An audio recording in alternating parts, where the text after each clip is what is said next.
Hey, what's going on, everybody? This is Tyrone back with Tech Life.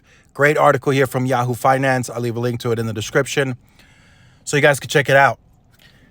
So this is good right here, right? This is great advancement from T-Mobile. They're working with a healthcare provider to enhance healthcare for them and give them more access in rural areas using its 5G network. But I hope T-Mobile's ready. I mean, you got to be able to provide a robust, expansive coverage in these areas. You can't just put up one tower anymore and call it a day. That's not going to cut it anymore in 2024 and beyond. And I'm not saying that that's what they're doing, but I'm saying that's how it used to be, where during LTE, they had one tower, then they got the A block of band 12. They put that on sites, and now all of a sudden, they had this bigger coverage when in reality, a good amount of it was fringe, one bar, poor calling. All of that was a result of just putting up one tower and it covering as far as it could. And that's still a solution today, but T-Mobile has more spectrum now. So that's more acceptable. And they are building more sites, so it's not as bad as it used to be. When they used to deploy band 12, they only had 5x5. And if they push that 20, 30 miles, I mean, how much capacity can be left at the end of that, right? So now with 15x15, 20x20, N71, of course, it's going to be a lot better, but still, right, they need to deploy more. So T-Mobile has joined forces with Doppel Technologies to enhance healthcare accessibility in rural areas using 5G technology. Doppel Technologies, based in Seattle, offers a telerobotic ultrasound system that allows specialists to provide medical assistance remotely with a robotic arm. The solution aims to facilitate high quality and conveniently accessible healthcare to underserved communities. So the hardest part that these types of communities have in getting great, experienced, seasoned ultrasound techs, doctors, nurses, period, nobody wants to live there. And I'm not saying that in a negative way. I'm just being bluntly honest. These guys make good money. They want to live in the bigger cities. They want to live in the top PEAs. They don't want to live in the small rural environments. But those environments have population. They have people that need medical care.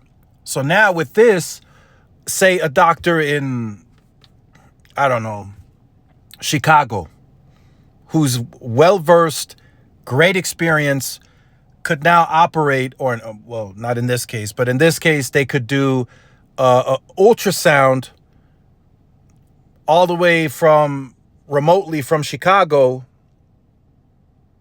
And with this robotic arm, they could do, you know, a ultrasound scan somewhere in the middle of nowhere in Nebraska. And that's just me putting out an example. But that's what this could do, and that's what T-Mobile is doing. So they're doing that a lot quicker. And all they're really doing is soaking up the opportunity. These are parts where Verizon and AT&T are not there today with 5G. So T-Mobile is using this as opportunity. Like, hey, we already have low band. We got ultra capacity deployed by you. We have fiber. We got cabinets. We got the latest software. We have the low latency. We can make this happen for you. And since they're sort of in desperate need for really anyone to help out, T-Mobile partnered with this technology company.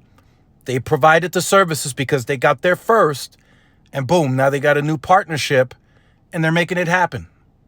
But again, the service has to be up to par. It has to be reliable because now, you know, you're in healthcare.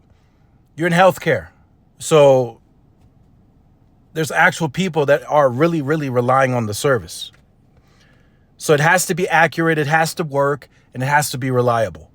So I would say sites have to have backup power in these parts because you can't have an outage while you're doing scans and stuff like that, right? Because it interferes with the main operation. So that has to be, they have to build in additional redundancy right? And even if there is a fiber cut, they have to have redundancy and paid capital to not allow that to be an outage. That's what I think they need to do.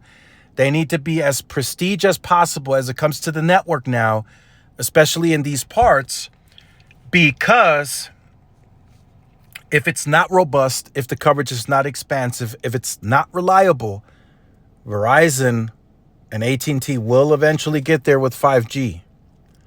And if there is small hiccups that eventually add up, Verizon and AT&T have an opportunity to take that business.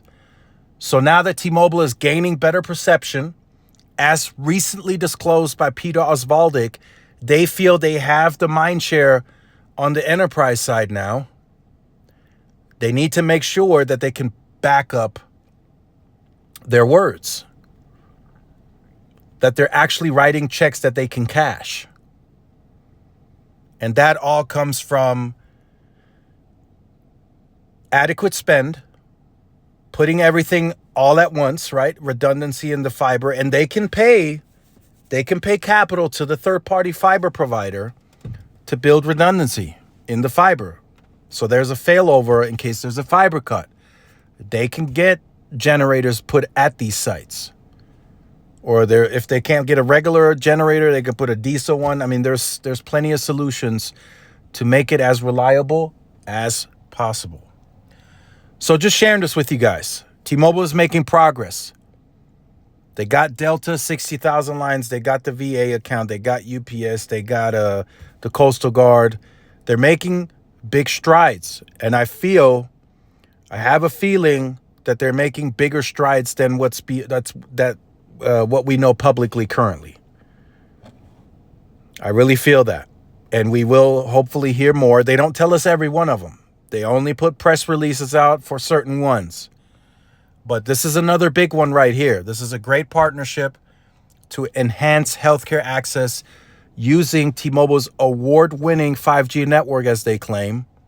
So these businesses are paying attention.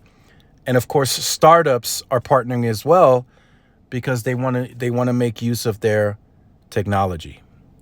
So let me know your thoughts in the comments. Like, share, subscribe, follow my social media outlets. This is Tyrone with Tech Live. See y'all in the next one. Peace.